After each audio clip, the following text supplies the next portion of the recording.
Our scripture text today actually cover the entire 15th chapter of Matthew. And for that reason, I will not be reading the text. I just ask that you, in your devotional time, whatever, throughout the week, a few verses here, a few verses there, read the 15th chapter of Matthew. I'm going to be speaking from this topic. He did it before, he'll do it again. He did it before, he'll do it again. I have said countless times, the Lord ain't a one-trick pony. If he did it before, he'll do it again.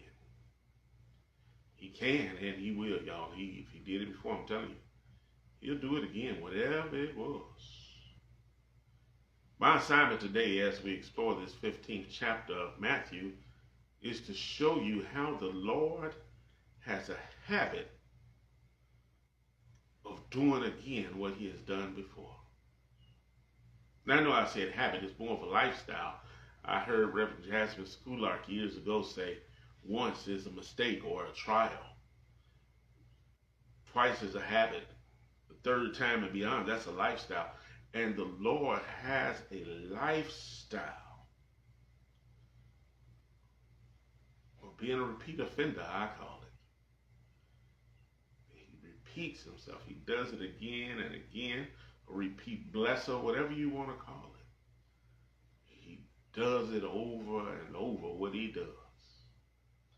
So as we begin the 15th chapter of Matthew, in those first 20 verses, that's probably the biggest part, actually is the biggest part of the narrative. Jesus does something he's done before and he does again later. And keeps doing. He offends the scribes and the Pharisees again. Jesus today is still offending the so-called Bible thumpers. I'm going to leave that alone, y'all know I don't go too far into politics like that. But he still offended people that claim they know. And they can tell people how wrong they're doing. So here they are. They come at Jesus about his disciples. Mistake number one. Mistake number two, they come about washing hands. Your disciples don't wash their hands when they eat. Something so minute. They come at him sideways about. So Jesus came back at them about stuff they do. Yeah, you say you honor you stick to the word. It says honor thy mother and thy father, but you do stuff that's not honorable to them, and then say it's good for them. Boy, don't start that bus if you don't want to take that ride. Well, Jesus ain't stopped right there though. He took them for a ride. They started the bus up. He took them for a ride. He called the people to him to talk about it in front of them. After he addressed them, he calls the people to him to address them to the people. Boy, they mad. They big mad. They got to sit here and listen to this.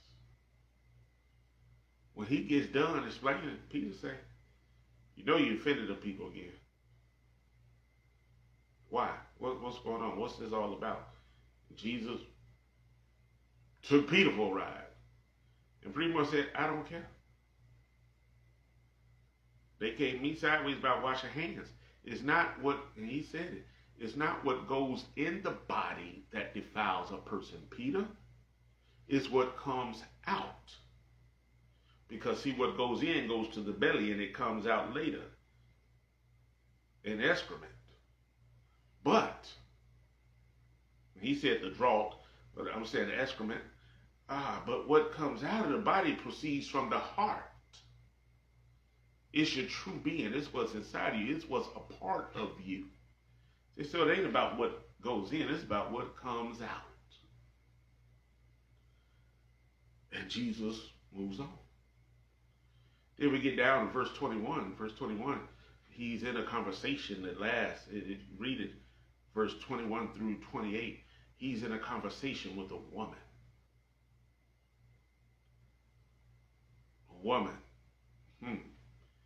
Again, Jesus is not there just because she's a woman. Jesus is talking to somebody he had no business talking to again. I say that because, see, he wasn't supposed to have been talking to this woman. Before he talked to the woman at the well, who was a Samaritan. He should not have been talking to her because, one, she's a woman. They're alone in public. She's by herself. He's by himself. He should not have been addressing her. He should have had nothing to do with her. He should not have approached her. One, because she was a Samaritan. They had religious differences. And so because of religious differences, Jews and Samaritans did not associate one from another. So the church dictated that they should not get along. They should not have been in conversation. Culturally, she was different. Jews, and because of their cultures, Jews and Samaritans did not associate. So culturally, that was nothing for him to associate. And she had a reputation. So here's this man by himself approaching this woman by herself. There was nothing there that says he should have been talking. All aspects say they should not have been in conversation. He should have been nowhere near her. But Jesus is talking to somebody he had no business. This woman in the text is a Canaanite. Shouldn't have nothing to do with her. And at first he didn't talk to her. He listened. He played her to the side, but then her faith, she kept going. She didn't give up. So he talked to her. He talked to her. She didn't give up. And because of her importunity, that's what it says in the parable about the knock at midnight, because she wasn't ashamed, because she didn't give up, because she kept going for what she wanted, Jesus kept talking to her. And not only did he keep talking to her, but he gave her what she desired. Because he told her, he said, it ain't right to give the children's food to the dogs. She said, yeah, but even the dogs eat the crumbs that fall from the table. She ain't taking no for an answer. So Jesus gave something to somebody he should not have given them. Something that somebody should not have received, something he should not have been given. He gave. He did that before. Y'all remember the 10 lepers? And we often bash. We have bashed that one leper, the 9 that didn't come back. The one that did, and I'm going to sidebar that in 1 second. That leper didn't know nothing supposed to get that, according to what he just said. But he blessed him anyway. The woman in our text wasn't supposed to get it.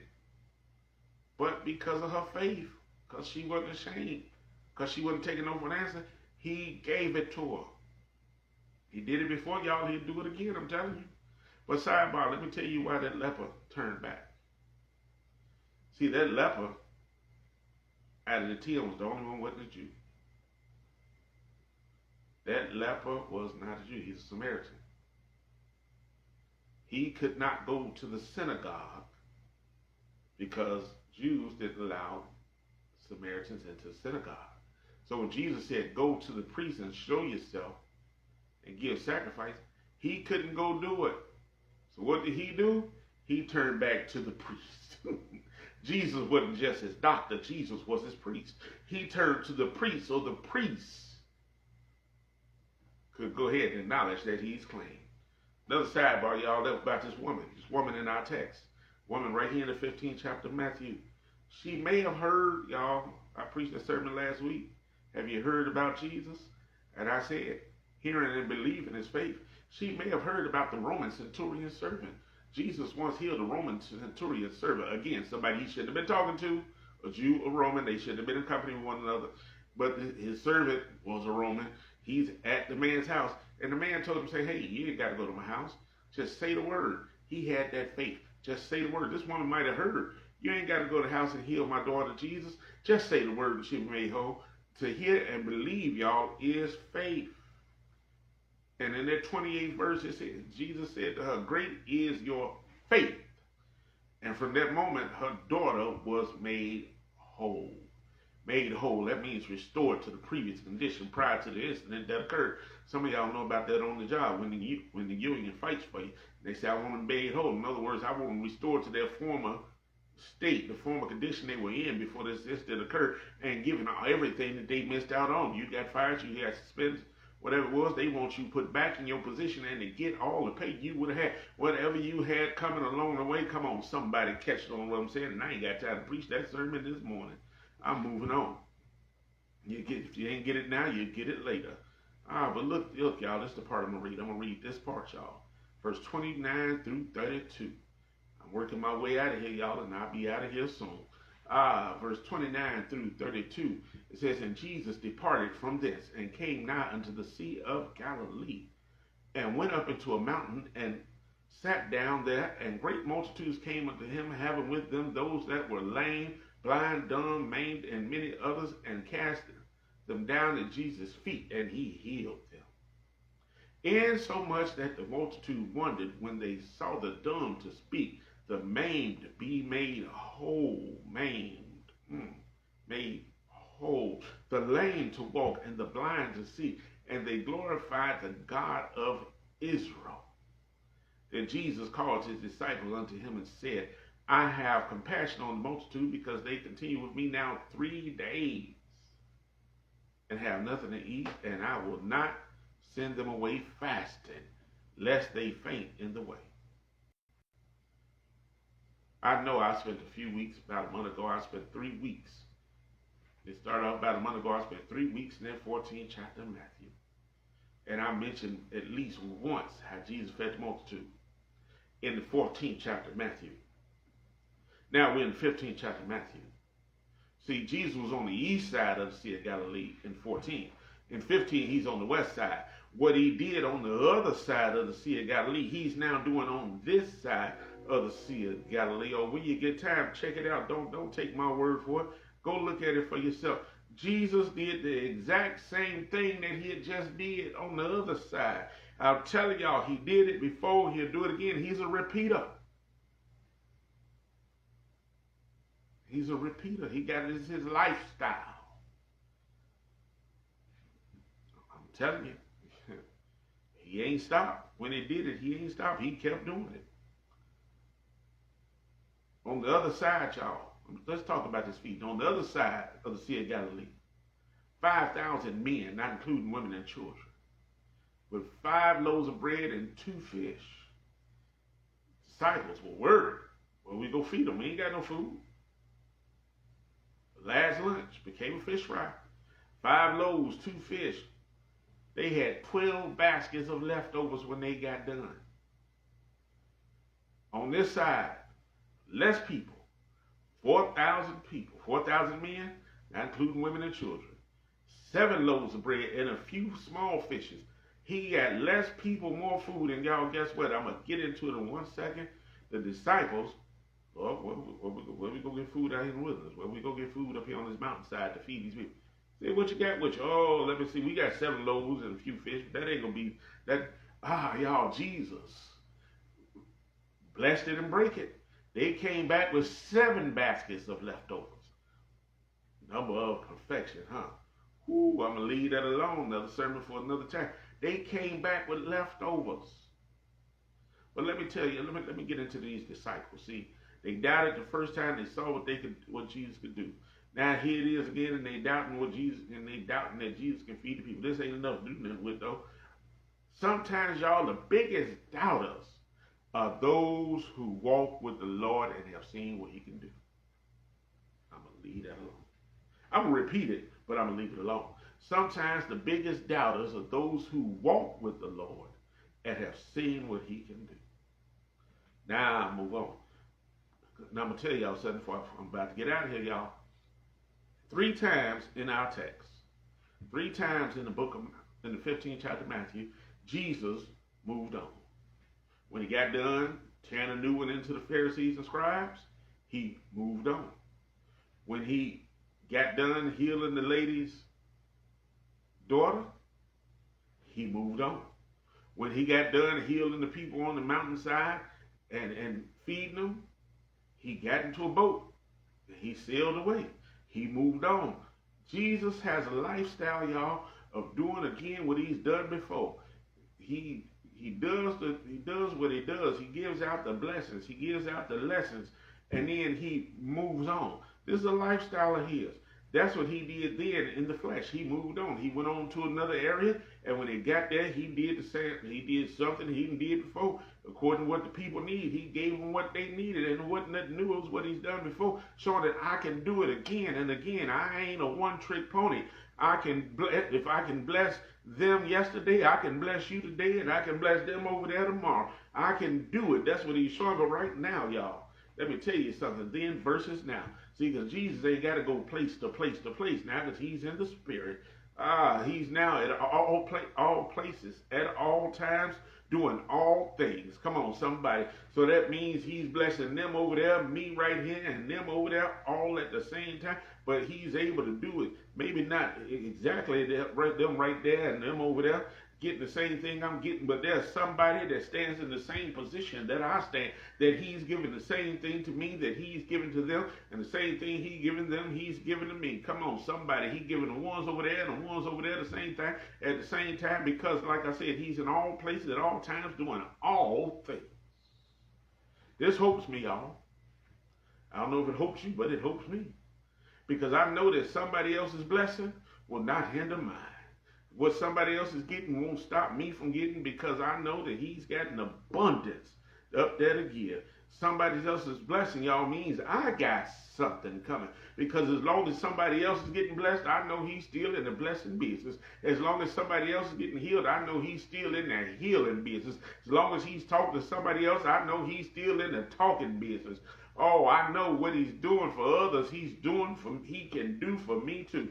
And I came to tell somebody that I can't admonish somebody to tell your story, because somebody out there needs to know what Jesus did for you. Not only what he did for you, he needs to know that he didn't stop at you. Let him know he did it for somebody before you, he did it for you, and he can still do it after you. Somebody needs to know that if he did it before, he'll do it again.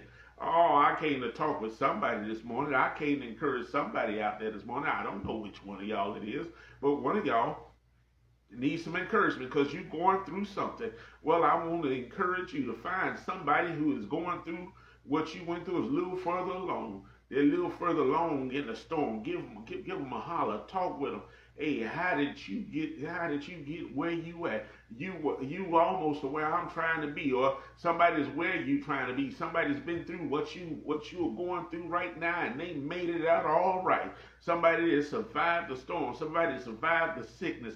Whatever it is that you're going through, somebody that has survived, somebody that's making it through ahead of you. Find out, hey, what did you do to be able to do that? How did you get through it? How did you make it out? How did you progress to the point that you have? Because I'm trying to get there. Find out their stories so that it can help you and help you along the way. Because, y'all, there's a song that you say, there is no secret what God can do. What he's done for others, he'll do for you. With arms wide open, he'll welcome you. There is no secret what God can do. But I'm on my way out of here, y'all, and I'm going to tell y'all one thing. Well, really two. I'm going to give y'all two things, and I'm going to get on out of here. There is one thing, y'all, that God, that the Lord, that Jesus won't do again. Jesus will not do this thing ever again. There's just one thing. I know I said he's got a lifestyle of repeating himself, but there's one thing he won't do again, and he did that on Calvary. He won't go back to the cross to redeem mankind. So, but I come to tell somebody that he will redeem again, because one of these days the angels are going to step on out of heaven, thrust his sickle into the earth, and declare that time shall be no more. Jesus will get up off the throne once again, and this time he's going to cloak himself in a brand new robe, tie a rainbow around his waist. I'm preaching it like they used to preach it down south, Doc. Step out on the mighty cloud of joy, roll down into the middle of the sky, call first to him the dead that are in Christ, then we that remain will meet him in the sky. I don't know about you, but I look for the day he repeats his redemption and he calls his children on home to that new Jerusalem, to that great city called heaven. That city built 4 square. I ain't going into it all the way this morning, but I'm just going to say I'm going home one day, and I want you to go there with me. He did it before. He'll do it again. Be blessed, my brothers. Be blessed, my sisters. God loves you. I love you. Ain't a dadgum thing you can do about it.